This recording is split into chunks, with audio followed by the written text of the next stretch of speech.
A large proportion of good, kind, generous British people are at their wits' end. Illegal migration, mainly those coming via small boats, has spiralled out of control. And that, coupled with hard-working British people struggling to make ends meet with the heavy burden of high taxation whilst watching the generosity meted out to those who've put nothing into the system, I believe, for economic reasons, having fled the safety of France, is what has outraged the British public, and that's me included. And the pace and the levels of both illegal and legal migration has forced many Brits to make their voices heard. Yesterday, Unite the Kingdom, a mainly peaceful protest organised by Tommy Robinson, was Brits speaking out on this fiasco. This is an event to unify the British public. These people that you see in this crowd, they're not far right. These are just normal, regular Brits who want to send this government a message. For too long, we've been forced to demonise what it means to be British. Take the schoolgirl who, on the school's cultural day, chose to dress up in a Union Jack dress and don the flag. She was taking part in a culture diversity day, which was held by the school. She got as far as the school gates, and I think the school stopped her and told her that she wasn't eligible to take part in the events that day. It's ridiculous. What? Do we not have a cultural identity? We are scared and unsure as to whether we're allowed to celebrate our cultural identity, which is being slowly eroded by mass, uncontrolled migration. And dare you hold a Union Jack or St George flag, you'll be seen as a racist. It's ludicrous. And no, being British doesn't mean being white for those in the Stand Up to Racism camp. It means joining in and being part of the culture that is British, celebrating the things that have made this country great and contributing in a positive manner to the betterment of this wonderfully generous union. You wouldn't let a stranger into your house irrespective of their colour, so stop weaponising genuine concern for the safety of the British public and conflating it with racism. There is no country on the earth that is as generous as the UK. And those coming here via dinghy know this. That's why they've bypassed loads of other perfectly safe countries to get here and are prepared to pay up to £5 to escape the safety of France. Our government have been useless in stemming the flow with nonsense proposals like to go after the criminal gangs, to smash the gang networks. To smash the smuggling gangs. Smash the gangs. To smash the gangs. So this coming week, we'll apparently see the fruits of the one-in, one-out scheme, which apparently they will expand. Funny that they rejected the Rwanda scheme, which also had the capacity to expand, claiming that the numbers were too small and calling it a gimmick. We deserve better from our politicians who are in the main unaffected by the issues that unvetted mass migration brings. Above all, it's costing us a fortune. If they truly cared about the British people, why are they letting unvetted people who have come here illegally roam the streets? Detain them. It's not rocket science. It's time to take back control of our British identity and wave the flag of our great union proudly. So joining me now for reaction to my niggle is Dr. Krish Kandiah, who's the founder of the Sanctuary Foundation. Krish, really good to talk to you. Now, come on. Good afternoon, Anna. The words unite the kingdom are people of all creeds, colours coming together to promote what is deemed as British values and British culture, celebrating that and encouraging the government to act on the issue of mass illegal and legal migration. That's not racist, is it? No, it's not racist to have a peaceful demonstration. And one positive thing I can say about yesterday is it proves that freedom of speech is alive and well in our country. If you're right, 150,000 people were on the streets and they weren't being stopped from expressing their opinions. I am concerned that 26 police officers were assaulted. These are hard-working public servants, the best of us. And why would they be assaulted for just keeping the peace? That doesn't seem appropriate.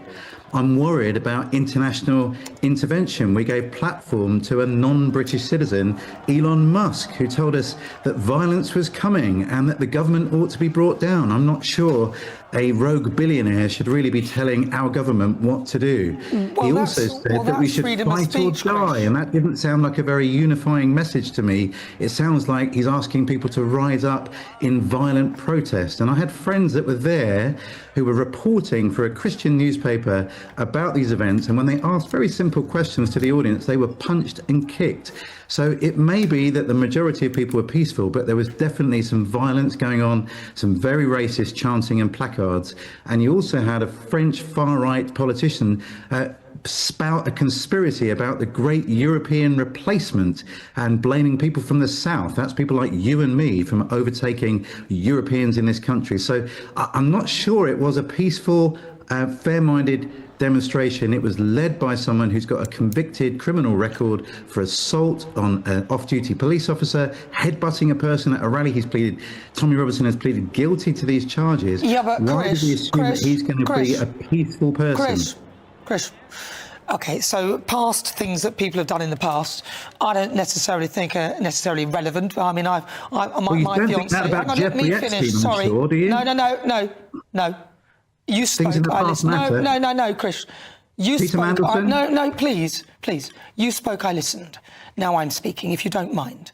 Okay, so first of all, what someone has done in the past, and whether you've got that accurate and all of that, is neither here nor there. My fiancé, he went into prison for armed robbery. That was many, many years ago. If I was to judge him on what he did in the past, and you included, if we spent our time making judgments on people for what they did 20 or how many years ago, we wouldn't get anywhere. So first of all, this was in the main peaceful, okay? Most of the people there were protesting peacefully for something that is a genuine concern to them, and I'm sick of them being demonised as being far right because some people have chanted something horrible. People from the Stand Up to Racism were quite happy and shouting things like he's in a box, he's in a box, relating to Charlie Kirk, and there have been many people on the left and in that camp who have been completely awful. We also don't know whether those arrested were from the Stand Up to Racism side as well. As we've seen in many protests, it is from both sides.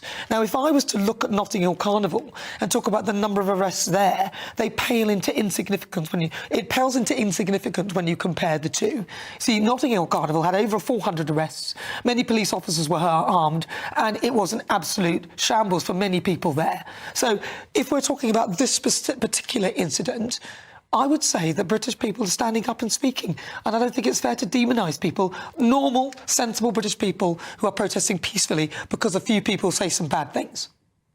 Well, I've met your fiancé and he's a lovely guy, Exactly. So I agree, everyone can have a second chance. Right. But Tommy Robinson recently he attacked someone with a hammer at a station. That wasn't distant past. That was the charges recently. were dropped. There were the charges were dropped, remember?